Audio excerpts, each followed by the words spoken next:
vanhu vozvibvunza vanyazogara pasi vakati aiwa kuti SADC inoita zvikuru uye kumasiroko ine zvinji zvayakaita. Pane kwesheni yavazovabvunza kuti Zimbabwe ida kuti mumbonza kuti aiwa pana pavachiomeserwa. Samena mashoko abuda chinyogwa pana pamustudio 7 ndotibva wasubscriber wolike kuti all the bell icon. Vanhu vese munoziva kuti tiri panguva inoi pari kuitwa the 7th industrialization week munyika yeZimbabwe. Takatarasana nethe upcoming SADC summit. Vanenge vachibvunza vachiti what is the real impact of the upcoming Southern African Development Community Summit in Harare on the ordinary Zimbabwean?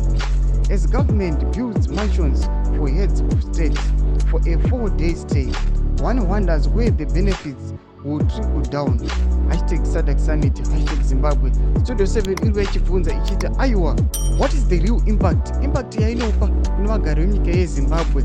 This summit ndeipi? Noda pokuti aiwa tinoona kuti government yeZimbabwe kana kuti mutungamiri wenyika abuditsa mari yakawandisa kwazvo aiwa achigadzirira summit iyi, but vari kuyachibvunza panapo chiti impact yayo icha benefita ma-citizens to what extent?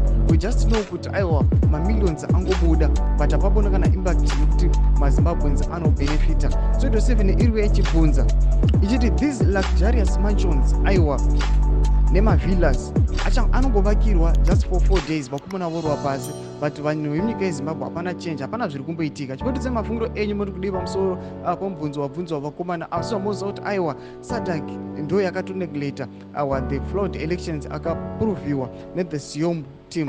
Tudze mafungiro enyu pinai kume section medu musakana subscribe like turn on the bell icon.